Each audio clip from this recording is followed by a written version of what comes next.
Welcome, everyone, to the Legislative Commission on Metropolitan Government. Today is December 15th, and we're going to start off with member introductions. And I'm Sandra Mason. I represent District 51A, which is most of Western Egan, all of Northern Burnsville, and I've been chair for the past session, and 21, 22 will be going to the Senate. So I'm going to start with, I'll call people by name. Representative Albright. I think I saw. Good morning, Representative Mason. Representative Tony Albright. I represent House District 55B, which is the cities of Prior Lake, Jordan, and the accompanying townships of Credit River, Spring Lake, and St. Lawrence Township. Thank you. Thank you. Next would be Representative Elkins. Is he here yet? Okay. Representative Kosnick. Hello, Representative Mason and Commission. I am Representative John Kosnick from Lakeville, and I was chair for about 2 hours. Okay.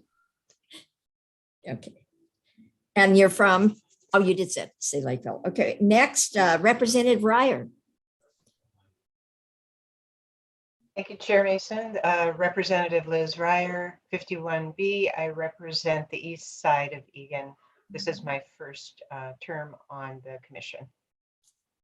Thank you. Representative Kristen Robbins is, yeah, she's on.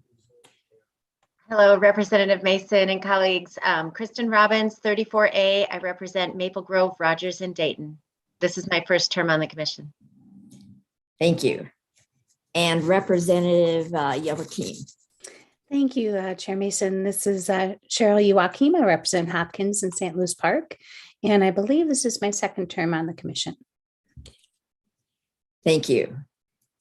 Is Representative Elkins in yet? Okay. We'll go over to the Senate. Senator Pratt. Thank you, Madam Chair. Eric Pratt, I represent Senate District 55, which is most of Scott County. I share Representative Albright's district along with the cities of Shakopee and the townships of Jackson and Louisville. Thank you. Senator Coleman. Hi, everybody. Senator Julia Coleman. I represent District 47, which is most of Carver County, except for I'll say lucky portion that's in Senator Osmick's district. It's my first term in the Senate, so really excited to be here with you all. Thank you. Senator Dibble. Hi, everyone. Thank you, Chair Mason. I'm Scott Dibble, and I serve in the Senate representing Senate District 61, which is most of Southwest Minneapolis, a little bit of South Minneapolis, a little bit downtown Minneapolis as well. Don't know how long I've been on the commission, but since the beginning, however long it's been around. And I serve as the DFL lead on the subcommittee on Metro governance, which is soon to vanish into thin air, untimely and unfortunate and premature demise. But I was proud to serve on that with our chair, Senator Osmick. Thank you. Senator Housley. Thank you, Representative Mason, and hello, everybody. I'm Senator Karen Housley. I represent Senate District 39, which is Stillwater, the surrounding St. Croix Valley, and Forest Lake. Thank you. Is Senator Klein in? No, I don't believe so. Okay, all right. Let's go to Senator Osmick. Hi, Senator Dave Osmick, representing District 33, western side of Hennepin County in a flag section of Chanhassen, the former chair of the very important, ever so critical subcommittee on metropolitan governance that never met, and now the president of the Minnesota Senate. Thanks for having the meeting. We did notice it didn't meet. Thank you, Representative Port. Or Senator Port, I'm sorry. Thank you, Chair Mason. I'm Senator Lindsay Port. I represent District 56, which is most of Burnsville, Savage, and the northwest part of Lakeville. And this is my first term on the commission. Thank you very much. Nice to have you here. Is there any legislator on the commission that I haven't called that has joined us? Okay, we'll catch up with them later then. We do have a quorum. So what I'd like to do is move to the approval of the minutes of November 23rd, 2020. Would somebody like to move the approval? So moved, Madam Chair. Okay. Are there any additions, corrections before we move approval? Okay. All those in favor say of approving the minutes, please say aye. Aye. Nay if you are opposing. The minutes do stand approved as read. Thank you so much. And as I said, this year is for the Senate, we are going to move to elections. Would somebody like to make a nomination for the chair or the vice chair at this point? Madam Chair, I would like to nominate Senator Coleman to be the new chair. Okay. Are there any other nominations? Are there any other nominations? Are there any other nominations? Hearing none, would you like to, Senator Pratt, would you like to move to do that by acclamation? Thank you, Madam Chair. Absolutely. I don't know what the motion is, but I think I'll let our staff tell me what I should say and I'll repeat it. We'll just make that a unanimous vote for Senator Coleman. All those in favor say aye. Aye. Aye. Opposed, say nay. Senator Coleman is now the new chair. Thank you. Very excited to be. I think next we have to elect a vice chair. If anyone has any nominations for that.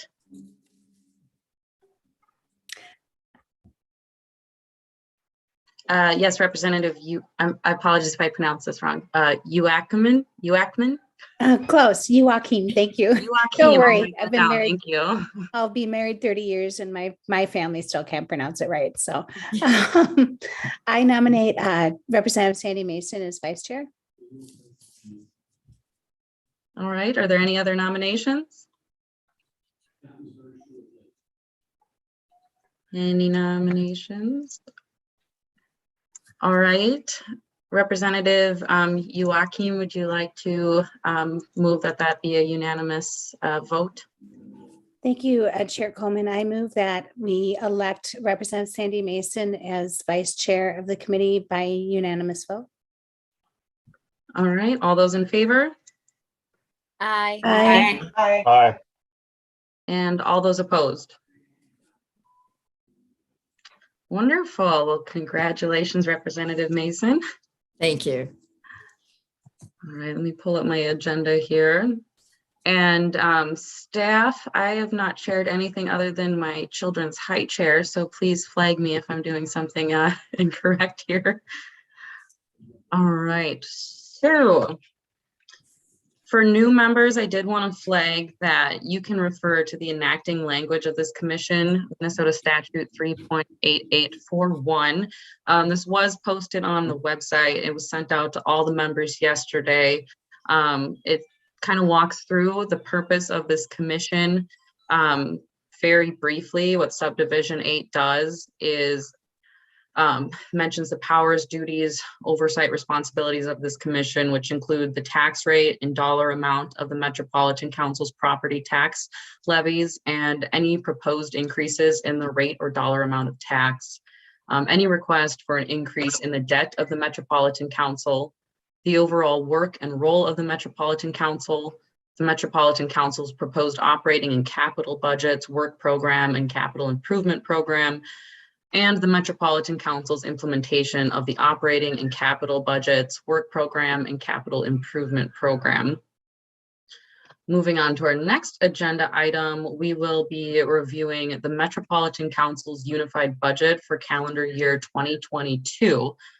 If anyone is here from the Metropolitan Council to testify, if you could please introduce yourselves for the records, and then we'll proceed with your budget presentation.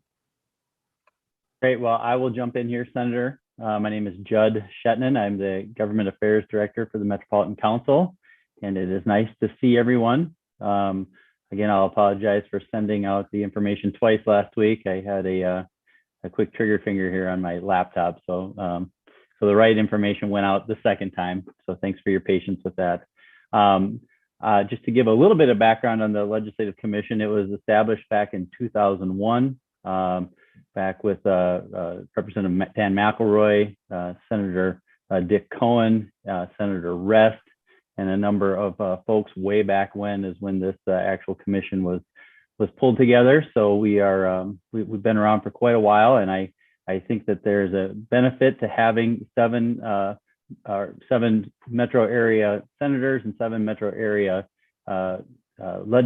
representatives participate in this, because the Metropolitan Council obviously is a large organization, and it is helpful for us to have our legislators engaged on this as well. And it's just nice to see everyone as well, and hopefully we'll be able to get back together soon. With me, I have Marie Henderson. Marie is the council's chief financial officer. In the past, you've seen Mary Bogie. Mary Bogie is now our regional administrator. But between Marie and I, we will be able to walk through the budget that the council adopted last week. Just for a little bit more information, is that I think it's actually helpful for us to have an opportunity to visit today, because we have added just a little bit of new material related to the adjustment in the forecast that came out last week, and the forecast in particular for us related to the motor vehicle sales tax forecast, which for those of you, and I know many of you participate in the Transportation Committee, that is one of our major funding sources. And so we will spend a little bit of time with that, but without any further ado, I'm going to ask Marie to introduce herself, and then we will pull up our presentation. Again, it is a presentation on the unified capital and operating budget that the council adopted last week for calendar year 22. And as another quick reminder, the council, unlike the state, operates on a calendar budget versus a fiscal year budget. And so sometimes things don't translate quite as well. We run into that from time to time at the legislature, but we will do our best to be able to walk through that with you.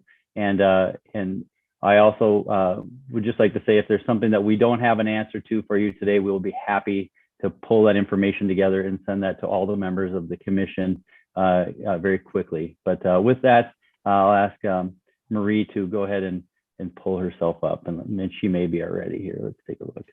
I am. Oh, there you go. Thank you, Ted and Madam Chair. I am Marie Henderson. I am the Deputy CFO here at the Metropolitan Council, and I will bring this slide up and share, and hopefully you can all see the presentation. Like Judd just talked about, we will run through this presentation. This is a high-level overview of the Council's 2022 Unified Budget and Levies.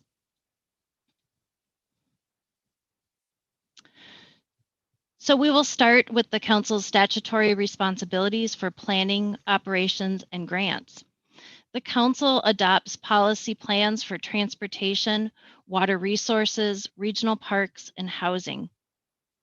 We operate 9 wastewater treatment plants, collecting approximately 250 gallons of wastewater daily through the system that includes over 600 miles of interceptor pipe, 60 pump stations, and 200 metered facilities, and is nationally recognized as a successful and efficient operator. We operate Metro Transit, light rail, commuter rail, Metro Mobility, and contracted transit services, which provided nearly 38.4 million rides in 2020. It's significantly down from pre-pandemic levels of around 82.5 million due to the pandemic. And for 2022, our ridership is projected to be at 45.7 million rides to serve customers going to work, school, and entertainment.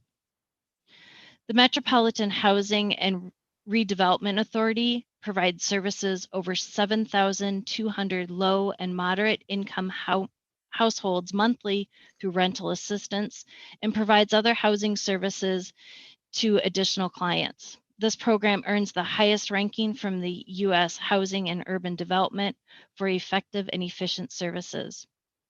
The council provides grant funding for communities to the regional parks, implementation agencies through our livable communities and park programs.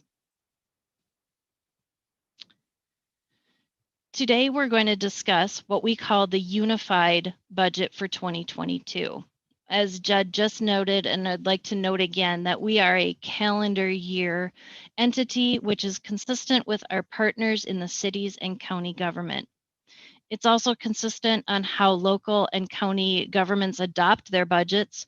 We have many steps to the budget process throughout the year, presentations to committees and to our council. And from October 27th of this year to December 8th, we allowed for public comment on our budget. We give a formal public notice and notice on our website. In addition, it is promoted through our council member newsletters and social media. Our unified budget includes levy amounts and a detailed operating budget for 2022, as well as a 6-year capital plan. On December 8th, the council approved this unified budget for 2022. We'll first look at our 2022 operating budget.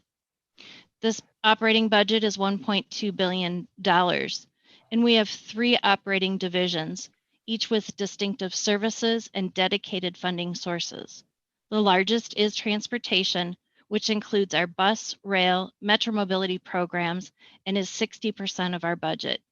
Our environmental service division provides wastewater treatment programs, which is 27% of our budget. Our community development division includes our livable communities, parks, and housing programs. Our regional administration provides common support services for our operating divisions.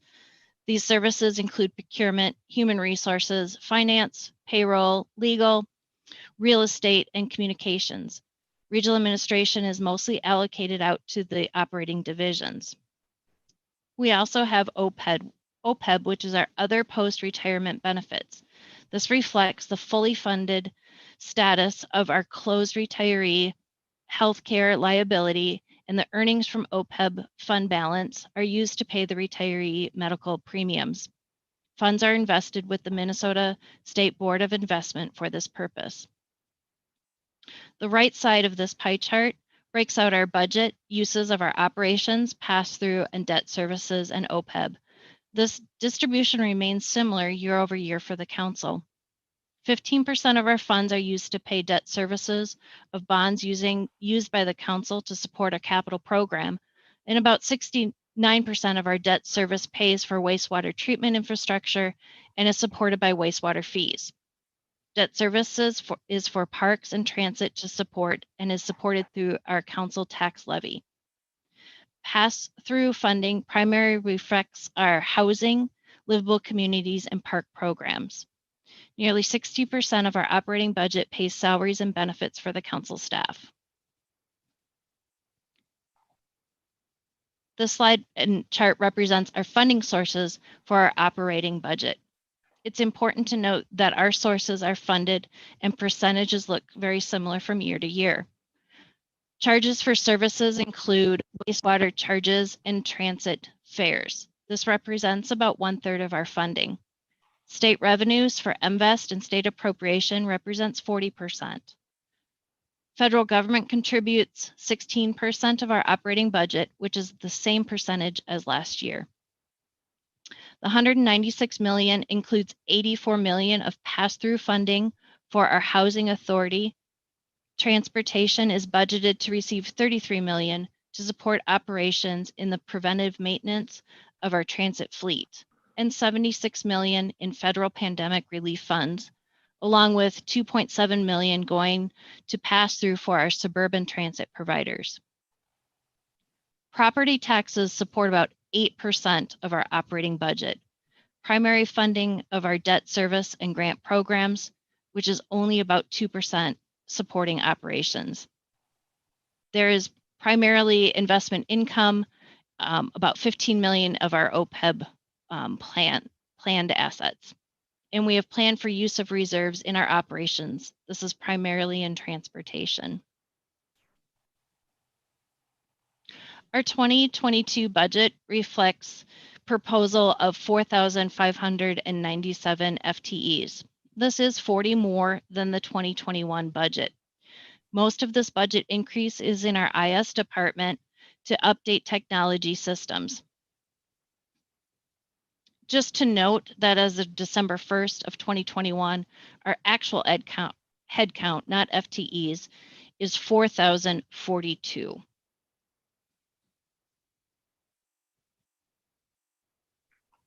For wastewater charges, this includes our municipality, industrial, and sewer availability charges. The proposed budget includes an increase in the municipal wastewater charges of 4%. This is in response to a 2% rate increase that we had in 2021, where we anticipated economic hardships for the communities. However, in 2021, budgeted expenses increased 4%, so the 2022 municipal wastewater charges increase is being done to help recover some of the 2021 shortfall. This represents a $5.40 increase per residential connection, and the average household will pay $30 monthly for their sewer services in 2022. Of that amount, 55% goes to the council on average, and the remainder to the local municipalities. Our retail rates for sewer services and households in our region are 35% lower than the national average of our peer agencies across the nation. Our sewer access charges, or SAC, has had no changes since the development and is still robust in the residential market across all housing types. 2020 also showed recovery in the commercial development market. Environmental Services continues near perfect compliance with both federal and state clean water standards and data requirements. The 6 plants receiving National Association of Clean Water Agency Platinum Peak Performance Awards for 9 years, including one for more than 30 years. There are only 2 plants in the nation with longer compliance records. As an interesting note with our wastewater and COVID-19 testing, Environmental Services has developed a capacity to monitor the levels of the SARS-CoV-2 virtual RNA and a variant prevalent in the Metro plant influent wastewater. The results closely track the clinic data of the Metro plant service area. Environmental Services communicates these results to and coordinates details of this testing method with the Department of Health and the University of Minnesota Geometric Center. Wastewater data is another valuable indicator of COVID-19 conditions within our region. Talking about flipping over to our ridership impact, the fare revenues and riderships are obviously interconnected. COVID-19 has had a striking impact on ridership and fare revenue. With the pandemic, there is significant change in commuting patterns of our customers. These changes are continuing to evolve with the evolution of the pandemic.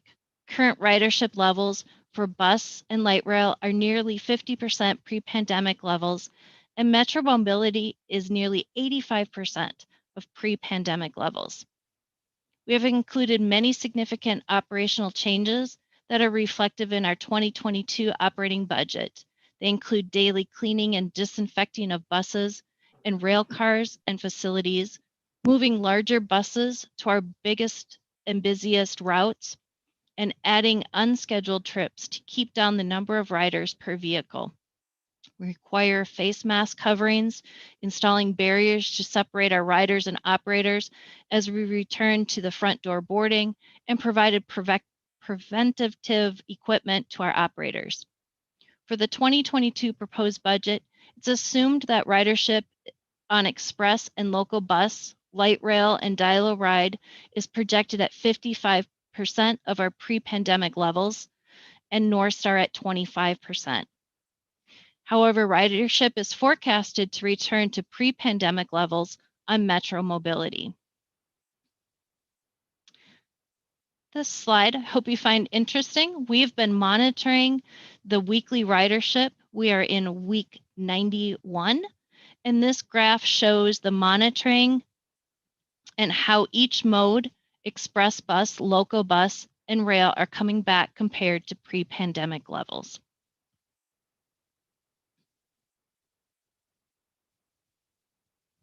Moving to our transportation budget summary, using the state's February 2021 forecast, this slide shows our structural position for transportation.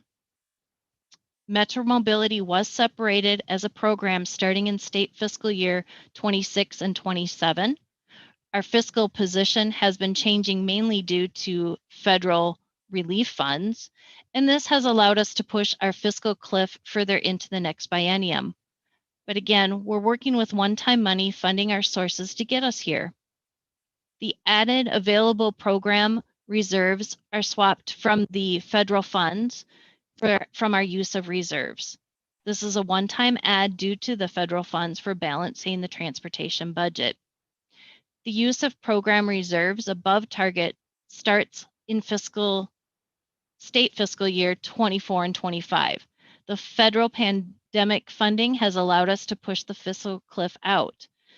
We have also been spending, set spending for our transit safety initiative and our transfer of MVEST to our 6-year CIP for capital maintenance.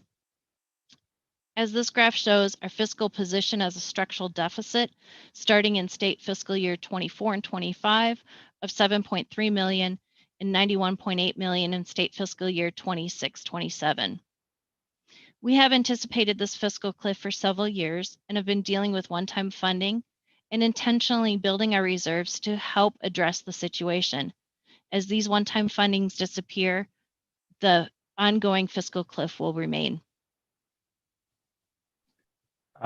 Marie, if I can jump in real quick, I would just like to add that how important it was for us to be able to move forward and move Metro Mobility into a forecasted program. I'd like to share with the commission that this was led by Senate Transportation Chair Newman and House Transportation Chair Hornstein, and very supported by obviously the Metropolitan Council as well. But I think all of the transportation leads were able to understand how important it is to fully fund Metro Mobility because of the mandated nature of this program. There is a federal mandate as long as a state mandate, and there is a requirement that you cannot deny a ride. And for us to be able to situate this much more like a social service type of service, it helps us significantly, and it also allows us to draw down what would have been a massive structural deficit beginning much earlier, or it would be much larger beginning in fiscal years 26-27 if we weren't able to do that. So it is with really deep thanks to the Senate chairs and to the minority leads as well for all of their support to allow us to take care of this once and for all. We made up some ground back in 2019 when we moved it to its own budget line, receiving its own general fund appropriation, but getting this past the finish line this last session was huge for us. And also the fact that we had those federal dollars available into the next biennium allowed us to avoid a tails issue, which could potentially have been a problem.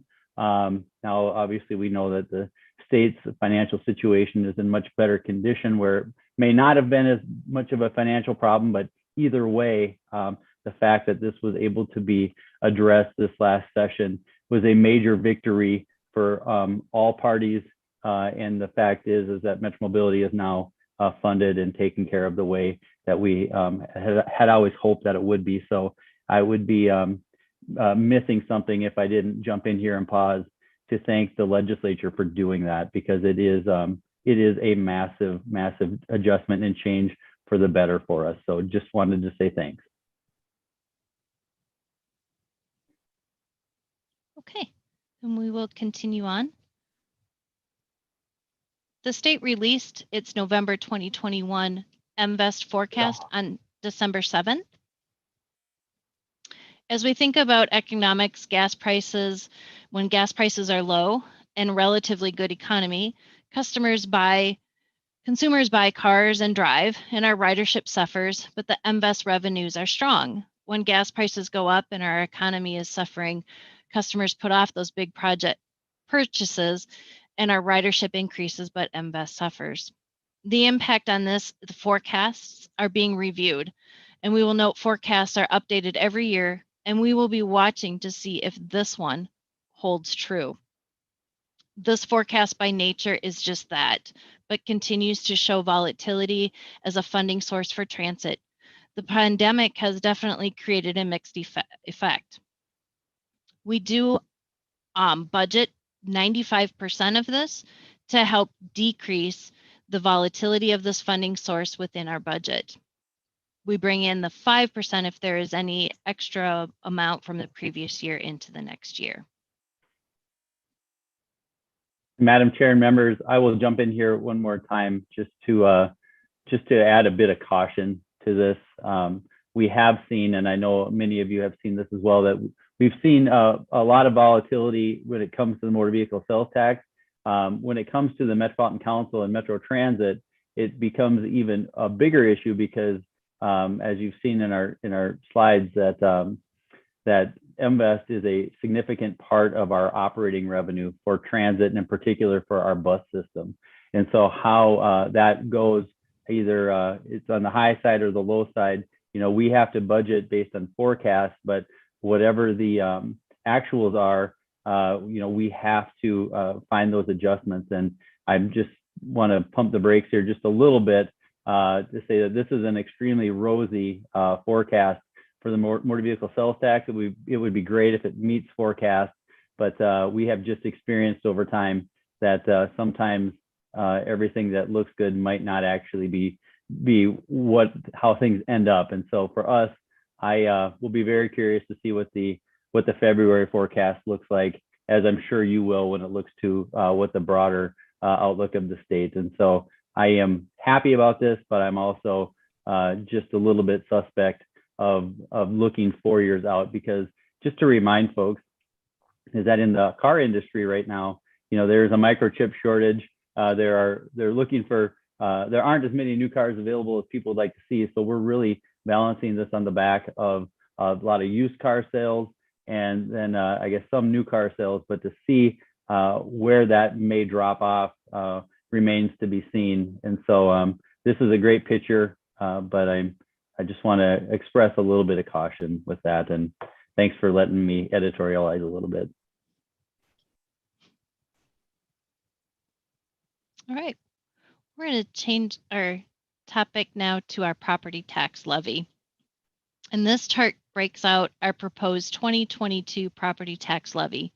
The total proposed levy is a 2% increase from 2021 at $90.5 million. A few things to note on this slide. First, unlike other municipality entities, the council's general purpose levy funds less than 2% of our operations. The debt levy service is for our transit and parks, and primary use of our regional transit bonding is for our fleet replacement. By maximizing our non-debt services, this will apply pressure on the levies in future year payments. As we will have the funding for future years, this will not be a sustainable approach for our levy. I'm going to focus on this livable communities piece on the next slide.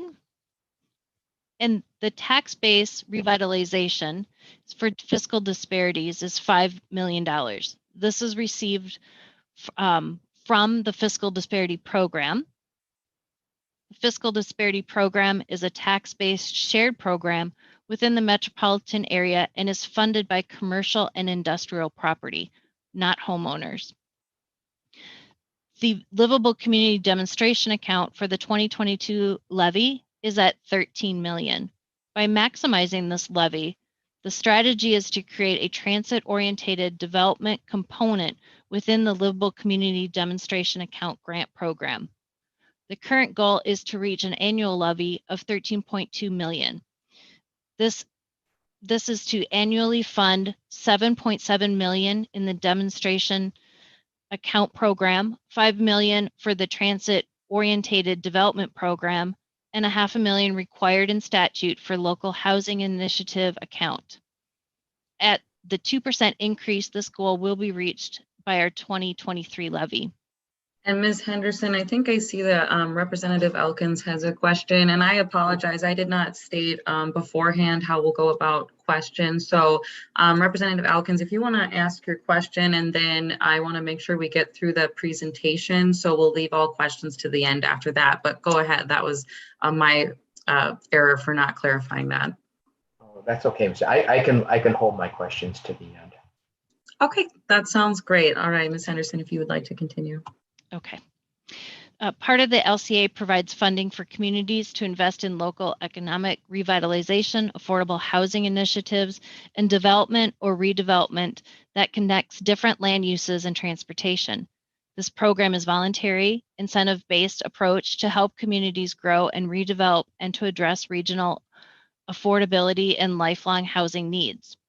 Just to point out, from 1996 to 2020, that's 24 years, an average of 50 grants per year, or awarding nearly 1,200 grants, totaling about $436 million in livable community funds.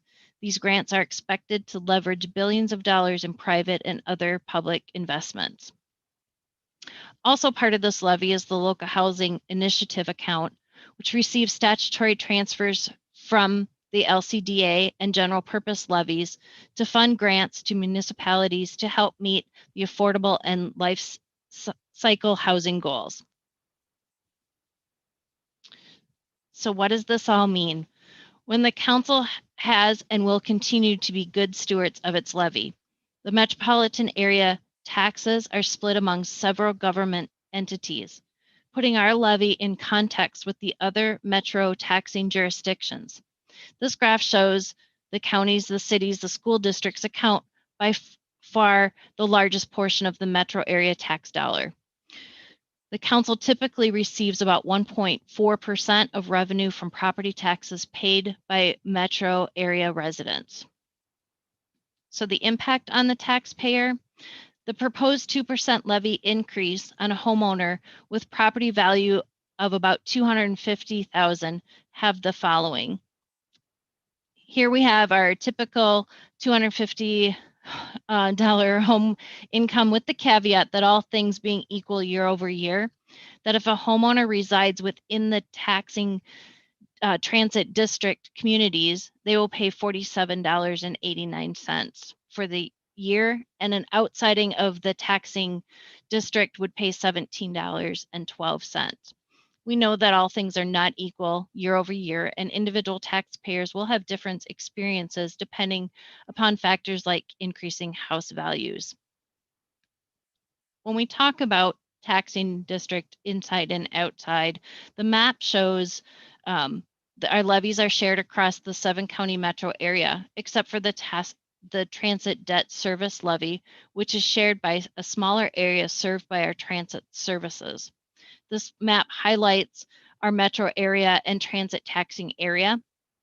It's a 7-county metro area minus going counterclockwise, so minus Hanover, Rockford, New Prague, and Northfield.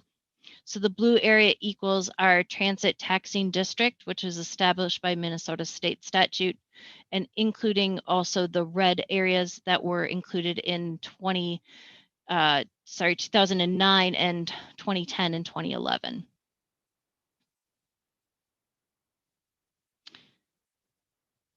The outstanding debt for the council at this year end will be 1.9 billion.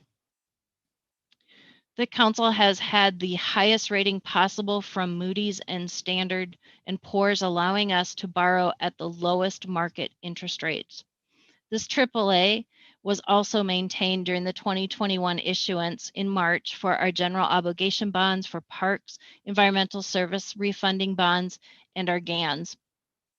Wastewater fees are being used to pay for those bonds for wastewater. Transit and parks are covered by the levy. The grant anticipated notes are paid from the federal share of the project. This represents the Southwest line.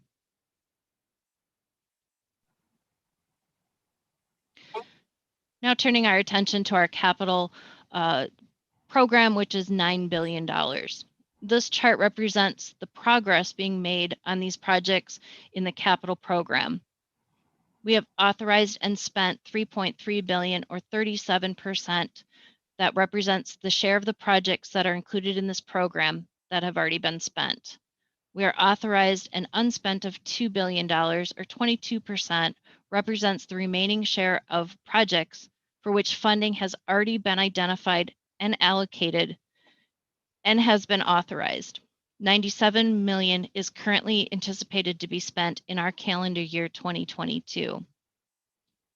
The planned, or the CIP portion of the 6-year plan of projects where funding sources have been identified but have not yet been secured, and the council has not been given final approval of the 3.6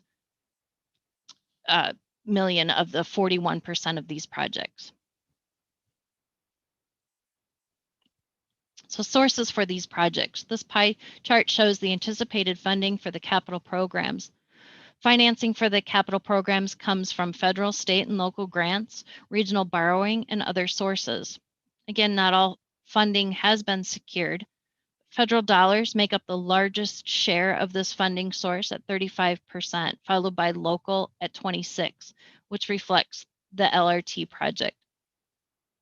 Regional reflects the council's bonding authority, and each division has its own funding sources, which may not be intermingled with each other. For example, community development capital program includes significant state funding and some regional borrowing. The transportation division capital program has a mix of funding sources, including significant grants from federal, state, local authorities and counties, and regional borrowings. The environmental service division and capital programs is financed almost entirely through regional borrowing. This slide further breaks down our ACP, our authorized program, and our CIP. Authorized and unspent and planned for each division. The graph on the left represents the 2 billion remaining to be spent in the ACP projects for which funds have been specifically identified and set aside for these projects. The graph on the right represents the 3.68 billion for projects in the CIP in which specific funds still need to be identified before those projects can be started. I'm going to look at some of the projects for our capital program for spending. For environmental services for 2022 through 2027, we have 2 types: inceptor projects, which is 43%, and plant projects, 57%. In environmental services, we focus on preserving our assets, improving quality, and meeting capacity requirements. Just to highlight a few projects that we are looking at. A new lift station, which is L32A. Existing lift station, which is located on the west side of the river, is 50 years old and has reached its useful life. The existing lift station also lacks adequate storage to allow for response time during power outages, which leads to sewer backups and odor in the area. Our Metro solids renewal and improvements. This existing system does not have capacity to treat the wastewater solids while completing renewal work. 500,000 new residents are expected in the Metro plant service area by the year 2050. And a new Hastings wastewater treatment plant, decommissioning the existing Hastings plant in downtown Hastings to meet capacity needs for future area growth.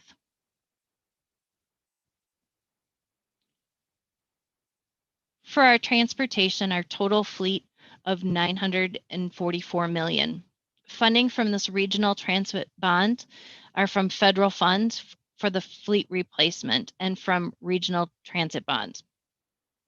Our fleet program is roughly a quarter of our total capital program and over half of our capital program when you remove transit way costs. The program includes all council and suburban transit provider fleet replacement and expansion costs. Priority is to maintain our current fleet, which is large buses, Metro Mobility buses, light rail, and commuter rail, to be in the state of good repair per our replacement fleet plan and the transit asset management plan, or the TAM plan. This slide provides the detail of our fleet. We plan to purchase over 1,900 buses over the course of our capital program, which again is 6 years. Rail vehicles are overhauled in line with the asset management plans. Our bus purchases have been reviewed and have been adjusted for COVID impacts on service. These vehicles are needed to provide transportation services, and this includes buses, including our zero emission fleet, light rail vehicles, and equipment specifically for vehicles such as security cameras. It also includes midlife overhauls using an to extend the useful life of these vehicles. Expanding the bus fleet will require additional vehicle storage capacity, which includes the completion of our Minneapolis bus garage. Our 2022 to 2027 transportation capital improvement plan includes the zero emission fleet plan. Zero emission fleet plan system is an important strategy to make progress on mitigating climate changes. The capital improvement plan began to shift to a zero emission buses Metro Transit fleet, with 100 electric vehicles being funded in the CIP. These vehicles are estimated to be $800,000 higher in cost than in diesel buses. But the zero emission fleet plan is the guide to investment plan and transitioning a time frame when meeting reliability and range requirements. Our transit ways, these projects include light rail, commuter rail, and rapid bus projects. Funding includes federal, regional, bonding, state, counties, and other local funding. Transitway projects increase transit choices for Twin Cities residents. They encourage transit-oriented development that creates residential and business opportunities. Some examples. The 17-mile Metro Orange Line bus rapid transit opened December 4th of 2021. This line connects Minneapolis, Richfield, Bloomington, and Burnsville along I-35W. The line, which will provide frequent all-day service in both directions 7 days a week. The Metro Green Line extension, also known as the Southwest Light Rail Project, is a generational investment in our regional transit system, which will add 14.5 miles to the existing Metro Green Line. The new segment adds more stations in Minneapolis, St. Louis Park, Hopkins, Minnetonka, and Eden Prairie. It will help people to job centers, culture features, and each neighborhood along the tracks. This investment connects one city to the next, creating jobs for people from across Minnesota, building economies and providing reliable transportation to thousands of residents. When our communities thrive, the rest of the region thrives.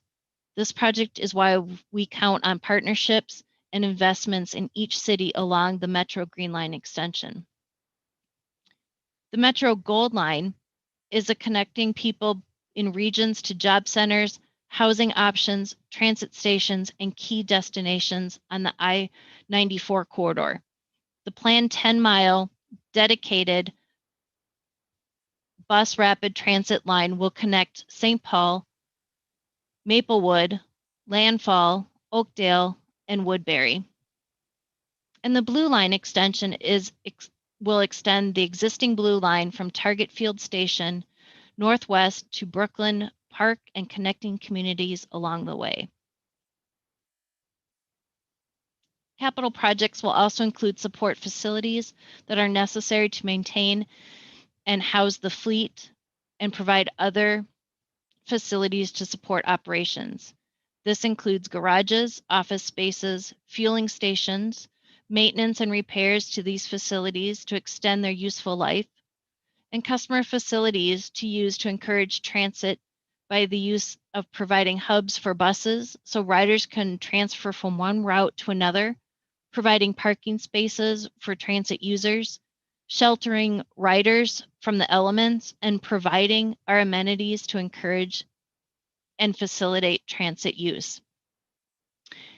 Energy enhancing, including LED lights at facilities, park and rides stations, and most LED enhancements have a 4-year return on the investment or less.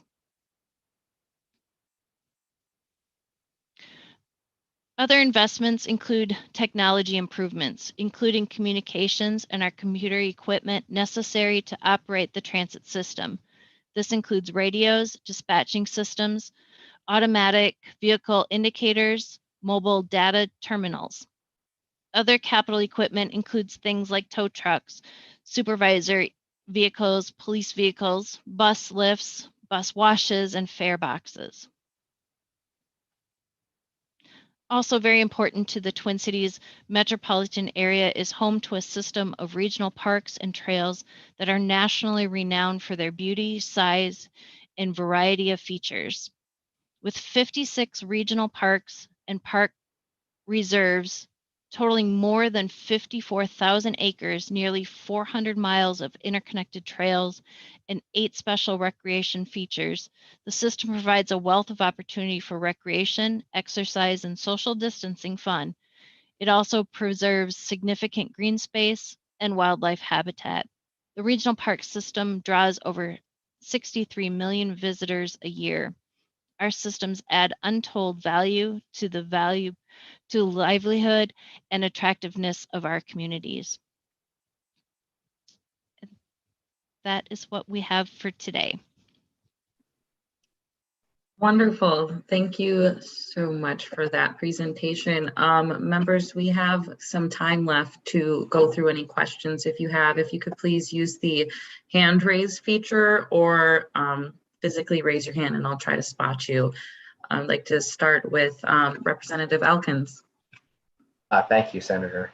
I've been collecting a list along the way here, so I've got a couple of questions. But first, with respect to the Livable Communities Grants programs, the last time I kind of checked in, the amount that has been allocated to the tax-based revitalization account, which is funds brownfield cleanup mostly, was the $5 million cap. There seemed to be being generally adequate to meet the volume of applications that's been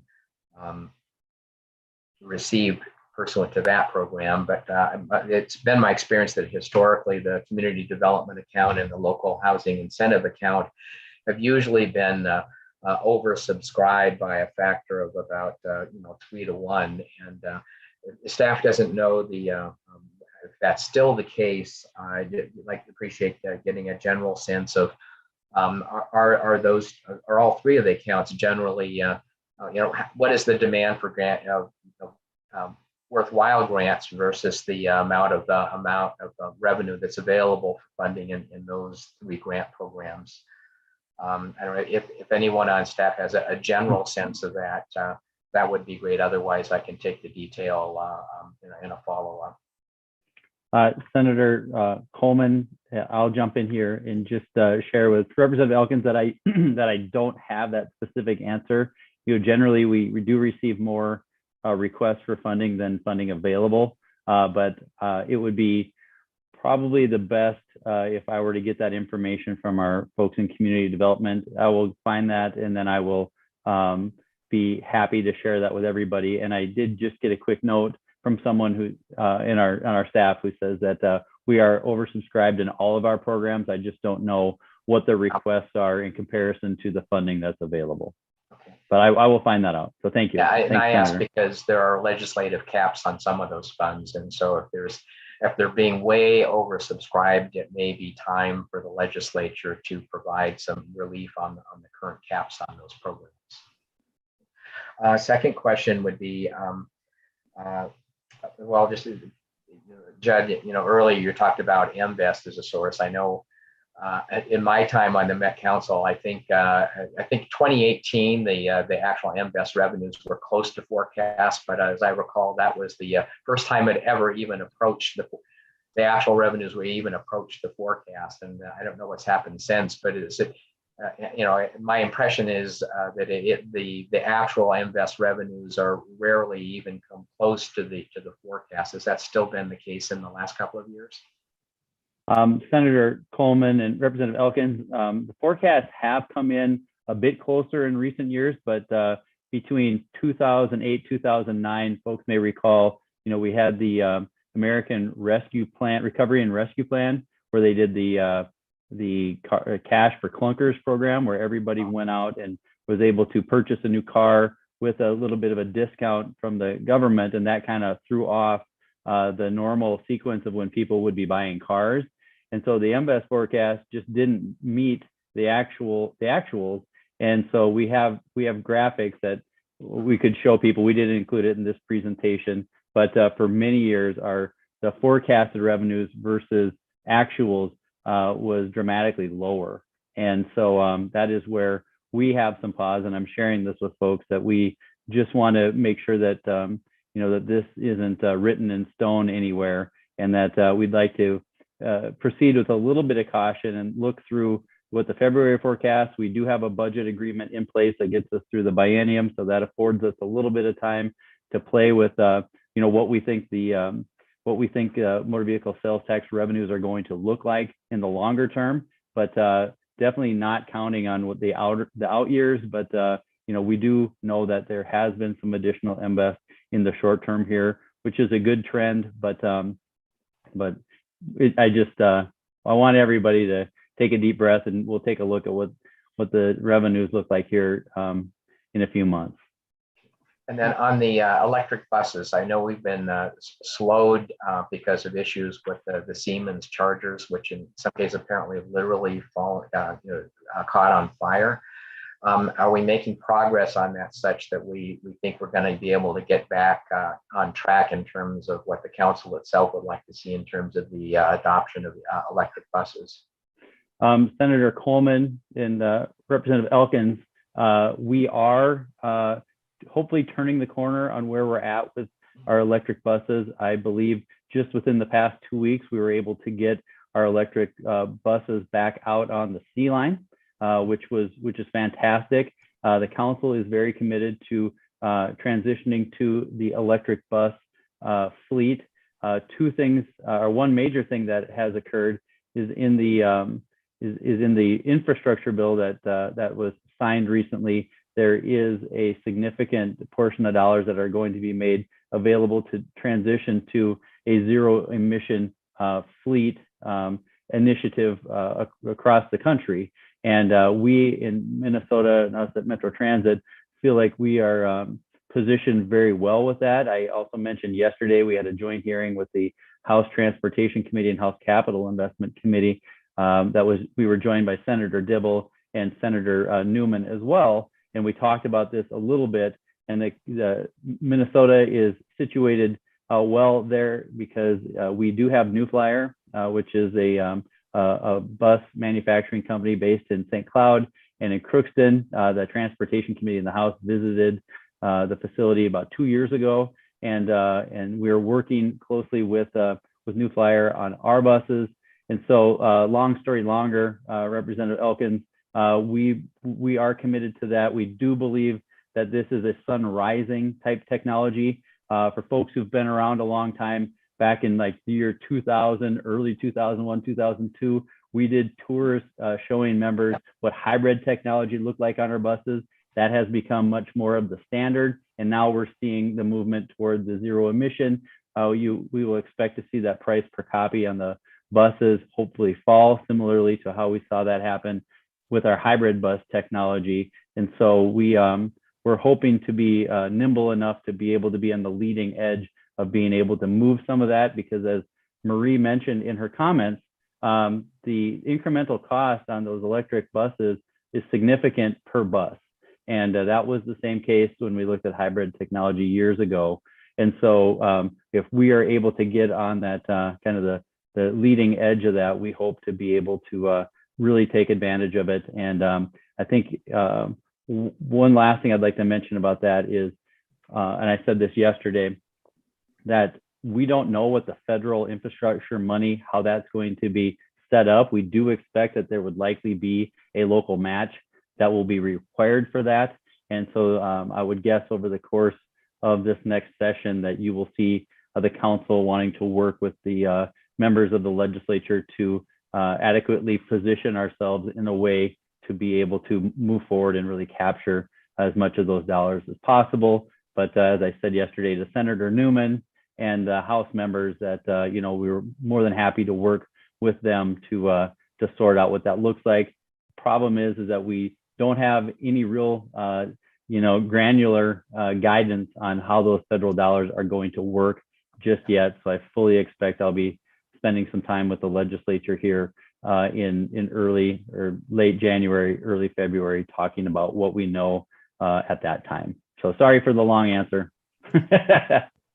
That's all right. Representative Elkins, do you have other questions? Just a couple more, and most of these will be just things for the requesting follow-up on. But when I was reading through the budget last night, I noticed that there was a big blip in insurance costs. I was wondering if Maria or anyone knows why the insurance costs bumped up so significantly in this forecast.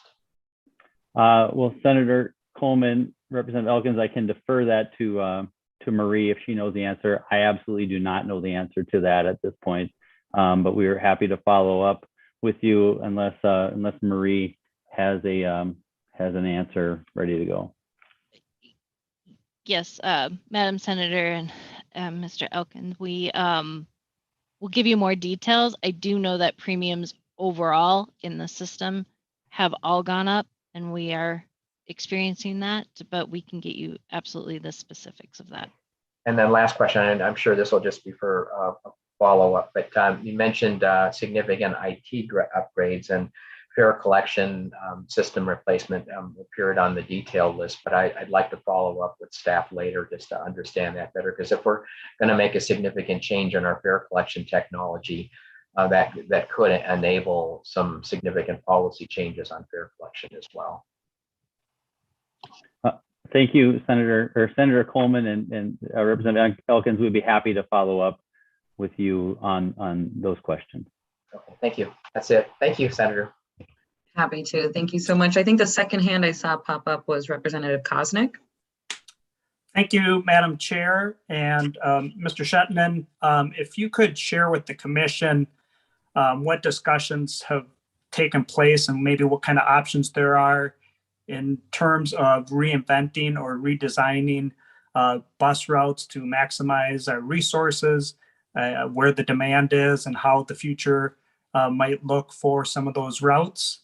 And maybe is there any logic to help suburban routes by merging operations back with Met Council or some kind of better partnerships with that to minimize some of the costs for sure. And then also kind of along those questions on the rail overhauls, we've obviously talked a lot about the dismal ridership and the North Star commuter line. And can you maybe comment on the 18 trains that we're going to overhaul, even with such low ridership on that? Thank you. I might have a follow-up and another quick point. Madam Chair and Representative Koznick, thank you for those questions. I am going to phone a friend here in just a second But I would like to add that to your first question about, looking at finding a way to potentially take another look at how we construct our route structure and our service structure. I would like to share with the committee or the commission that in the budget agreement that we passed last summer, or late spring, early summer, there was a provision in the transportation finance bill that was supported by the House, the Senate, and the administration, Met Council, that we agreed to have a task force that is going to look at the pandemic's impacts on transit, in particular, kind of commuter service. So that gets at the North Star service, Representative Koznick, that you mentioned. It gets to the suburban service that you mentioned as well, and it'll get to our commuter service that we provide. As folks know, that we provide express service and bus service in many regional, suburban, and exurban communities as well. So I just want the committee to know that, or the commission to know that this is something that we are working on, and that we will be working on and coming back to the legislature with a report on. But I'd like to just take a second and introduce Wes Koistra. Wes is our general manager at Metro Transit, and he will be able to provide a bit more detail than I was able to, Representative Koznick. So Senator Coleman, if I could defer to Wes, I'd appreciate it. Yes, Mr. Koistra. Yes, Madam Chair and Representative Koznick, with respect to the first question regarding redesigning of routes, we go through a quarterly service redesign pick where we look at all routes and look at the effectiveness and the performance of the routes and make changes on a quarterly basis. Obviously, that has been a bigger task lately with COVID and the changes that are going on with COVID, and we're in uncharted territory. So we're trying to view this in terms of being as efficient as we can, while at the same time not making lack of service be a reason for loss of ridership. And that's kind of the balance we're trying to go through this whole process. But we look at this carefully quarterly.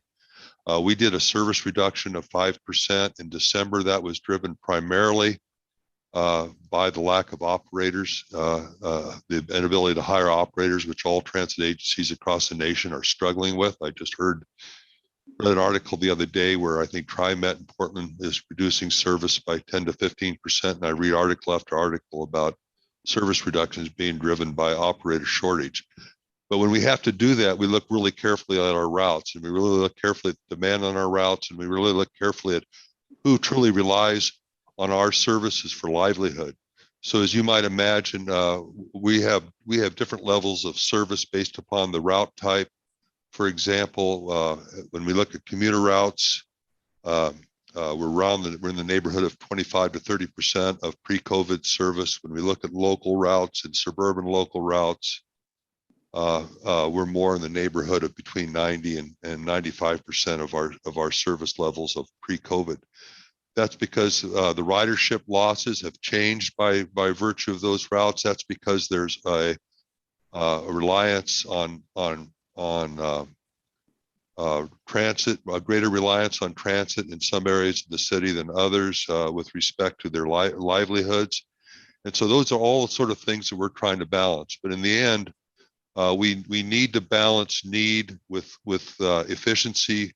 We need to be ahead of the curve because we don't want to be the cause of loss of ridership. So we're trying to stay ahead of the demand. And I'll tell you, I'll just say that that's a really difficult thing to do because we're in such uncharted territory and no one yet knows how this is going to settle out. We have some people telling us that the return to the work has been much slower. We were expecting a faster return to work, albeit limited due to change in how in teleworking and remote work. We have some folks that say that the remote work is here to stay at the levels that it's in. We have other people saying that there's going to be a constant creep back to work because people are going to find that there's certain needs of coming into work that they're not recognizing today. So I'm just kind of admiring the unknown with you a little bit here. So forgive me for that, but that's how we're approaching service planning at this time.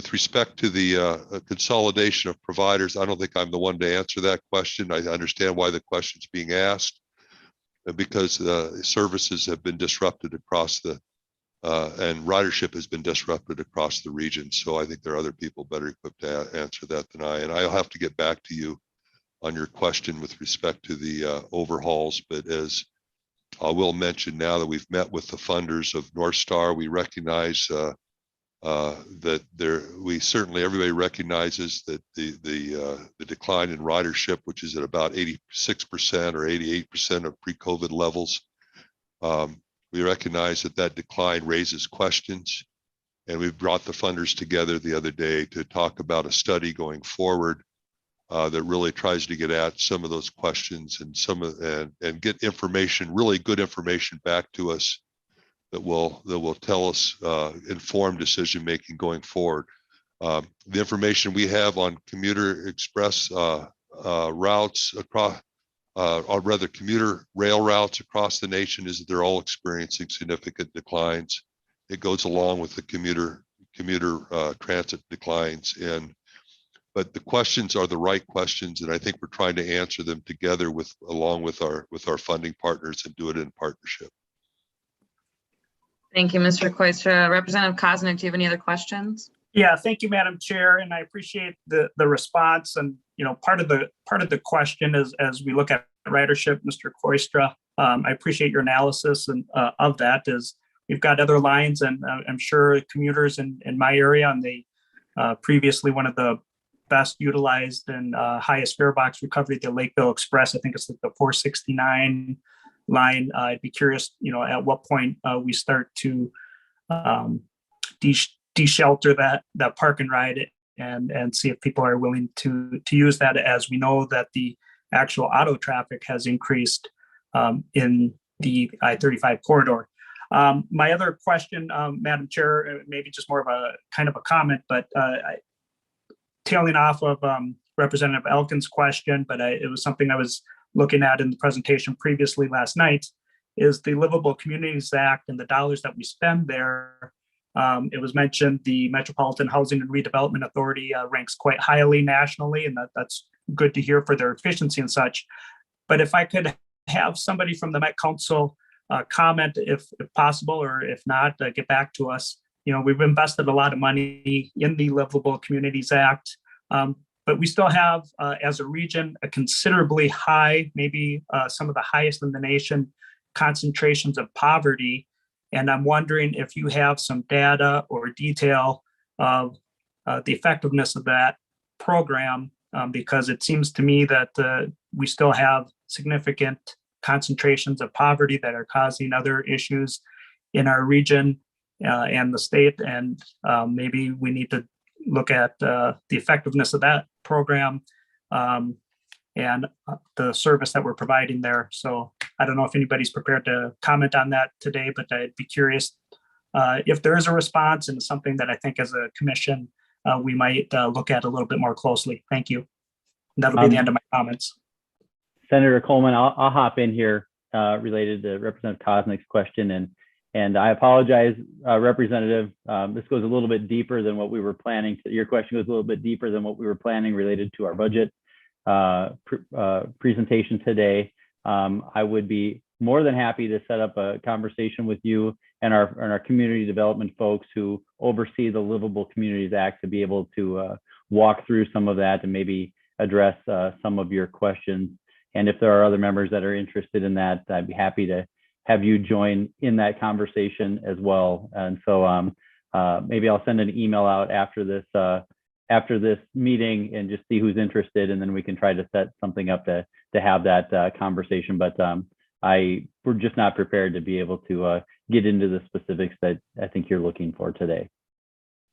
Well, I appreciate that, Mr. Shetman, Madam Chair. And, I think involved in that conversation should be is how is the Met Council policies helping to create affordability in the general marketplace, because we obviously have some housing issues, both at low income subsidized housing, but also market rate housing. And I think it'd be worth a look of what policies are working and what policies are making the housing situation in the state worse and more challenging for both market rate and affordable housing and subsidized.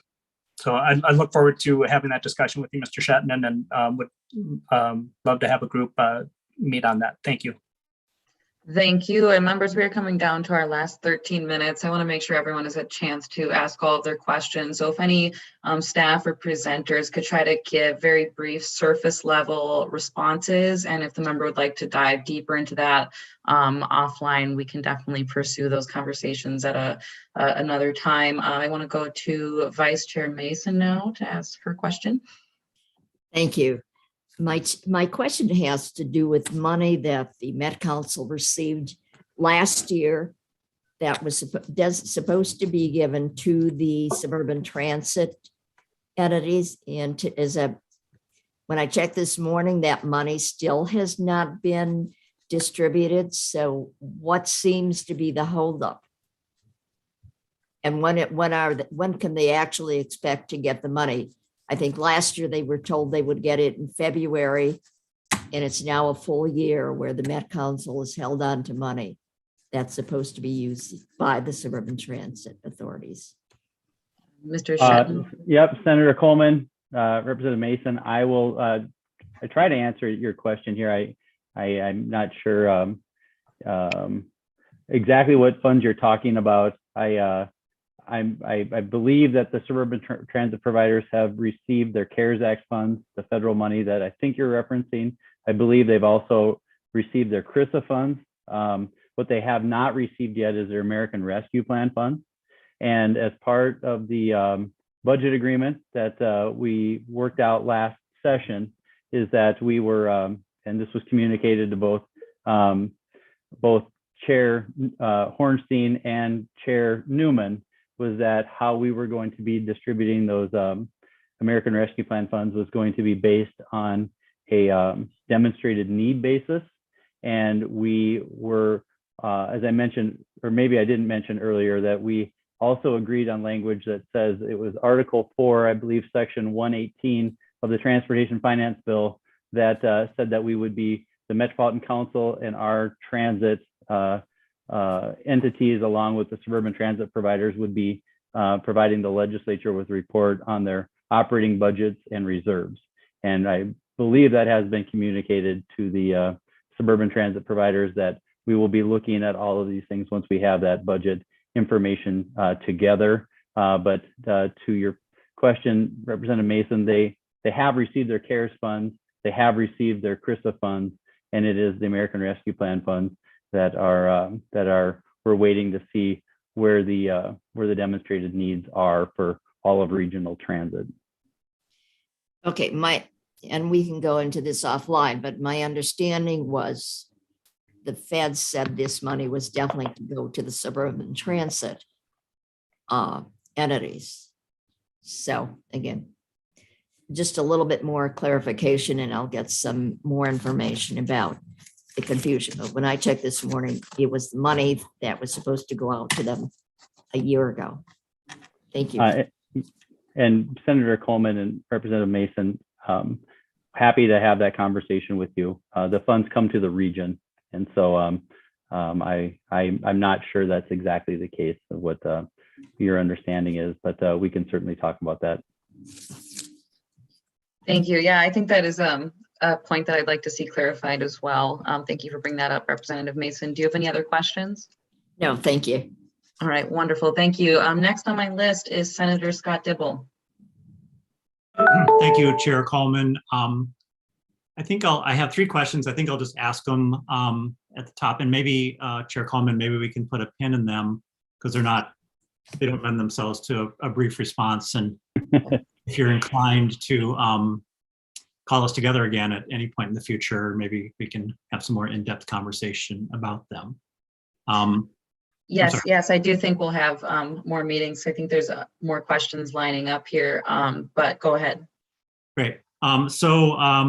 I'd like to have more conversation about the Infrastructure Investment and Jobs Act and those dollars that are coming to the Met Council and how the Met Council is thinking about them, how much is going to come, and and how they're going to be programmed, et cetera. I know there's going to be some more conversation tomorrow. There was a little bit yesterday, and there'll be some more tomorrow at the Transportation Alliance event in conjunction with MnDOT. But I think this would be a good setting to unpack that a little bit more before we get into session maybe.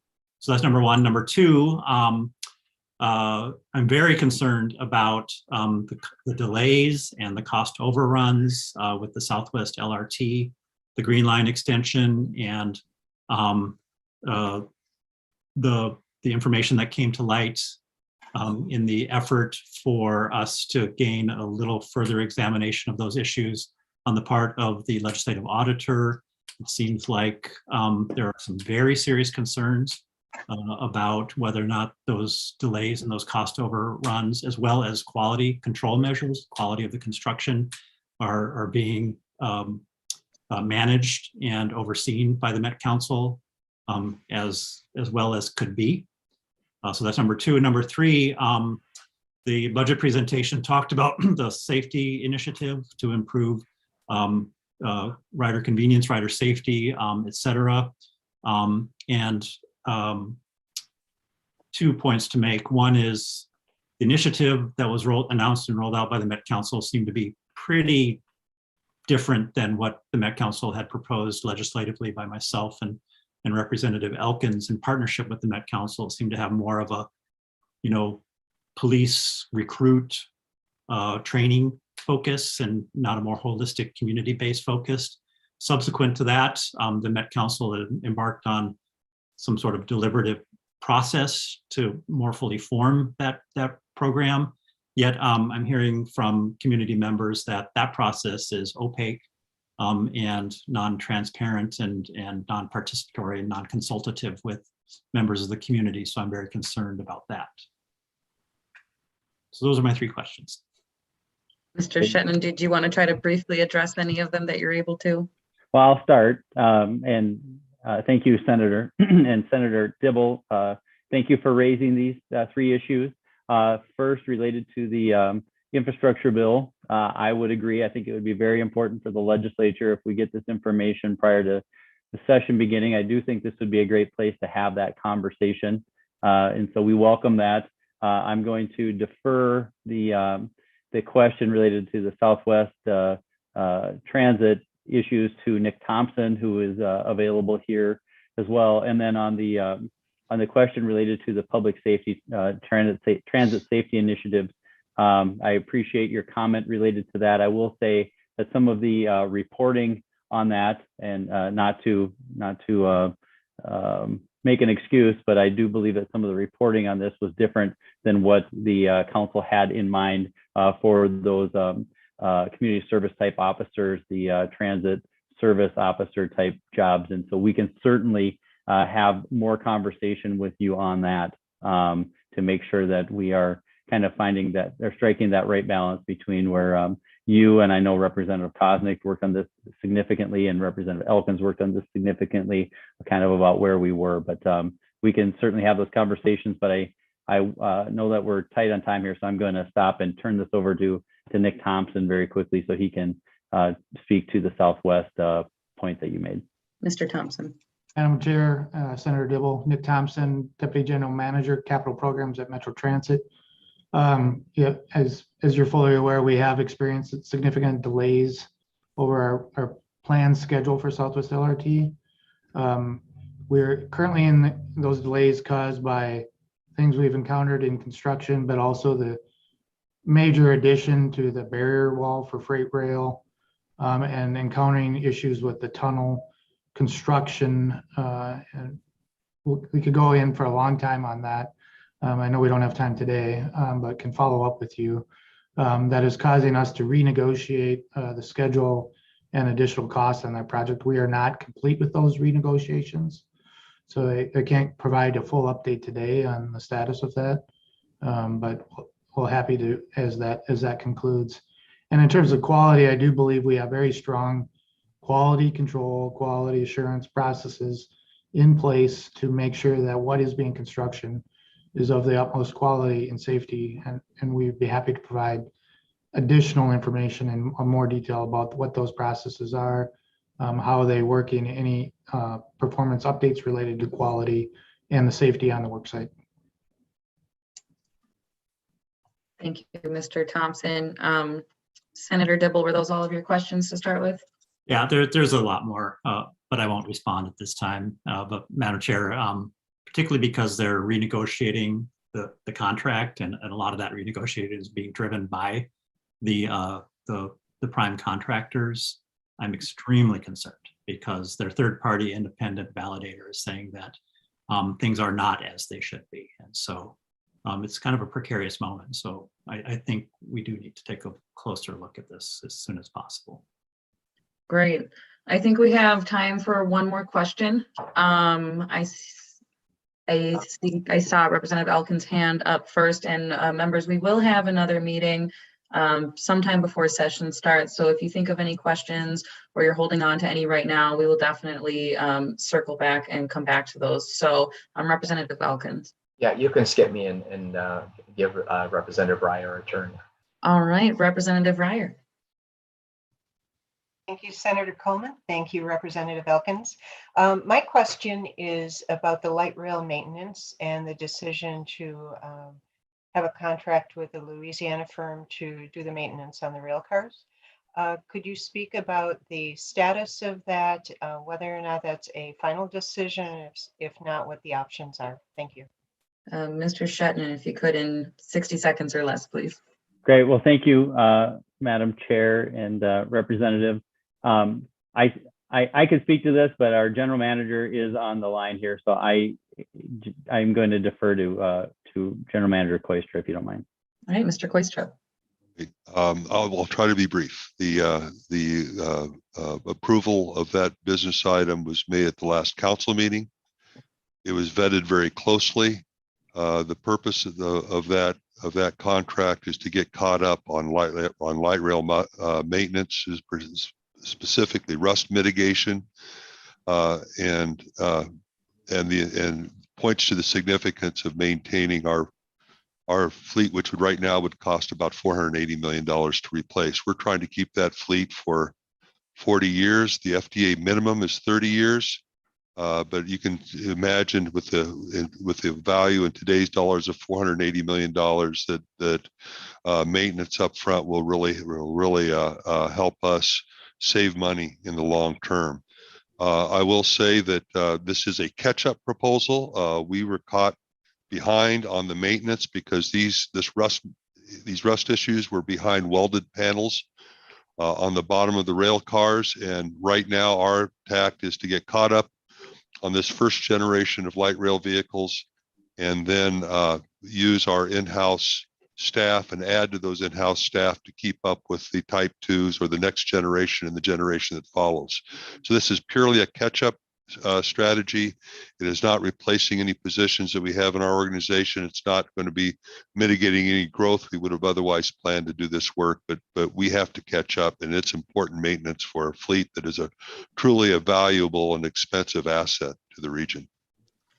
Thank you, Mr. Koistra. With that, members, in the small way I'm able to make the legislature more family friendly, I try to help make sure all my meetings for my staff and fellow members ends on time. So we are going to finish there. And if you think of other questions, other things you want to discuss, please let me and any staff know, and we'll be sure to have another meeting and go more in depth on these issues. Thank you all for your time and your vote today. And with that, the meeting is adjourned. Thanks. Thank you.